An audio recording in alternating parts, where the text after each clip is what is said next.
అందరూ success stories మాట్లాడతారు. Maybe కొంతమంది డైరెక్ట్‌గా కొన్ని చెప్పలేరు. So, do you have any hurdles or problems? Hurdles definitely ఉంటాయండి. సినిమా ఇండస్ట్రీలో హర్డిల్స్ లేకుండా వచ్చేవాళ్ళు ఉండరు. ఒకవేళ బై ఛాన్స్ ఫస్ట్ సినిమా ఫ్లూక్లో ఆర్ లక్లో హిట్ అయ్యి సక్సెస్ వచ్చినా కూడా మళ్ళీ కొన్ని రోజుల తర్వాత డెఫినెట్గా హర్డిల్స్ అనేవి ఉంటాయి. ఎందుకంటే it's not a stable industry. ఈరోజు సక్సెస్ ఉందంటే మన దగ్గరికి లక్షలు వచ్చి పడతాయి. ఒకవేళ లేదు అంటే మనం చూసేవాళ్ళు కూడా ఉండరు.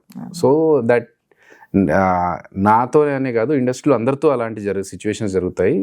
నేను చాలాసార్లు అంటే when ever I'm workless are ఇప్పుడు ఇంకా సినిమా ఏం లేదు, గ్యాప్ ఉంది అనుకున్న టైంలో ఐ ట్రై టు రికలెక్ట్ ఎవరెవరు అలా సిచ్యువేషన్స్ నుంచి క్రాస్ అయ్యారని చెప్పి. ఈవెన్ అమితాబ్ బచ్చన్ గారు, చిరంజీవి గారు లాంటి పెద్ద పెద్ద యాక్టర్స్, పెద్ద స్టార్స్ కూడా దే హ్యాడ్ ఏ డౌన్ఫాల్. ఆ టైంలో it's very important that how we cope up and bounce back. So అది 100% సినిమా ఇండస్ట్రీలో అందరికీ అది కామనే. అండ్ దాన్ని మనం ఎలా ఓవర్కమ్ చేస్తామనేది ఇంపార్టెంట్. ఎందుకంటే అది మనకు ఒక్కరికి జరుగుతుంది, మనం ఏం చేయలేకపోతున్నాం అనే డిప్రెషన్లోకి వెళ్ళకుండా దీన్ని ఎలా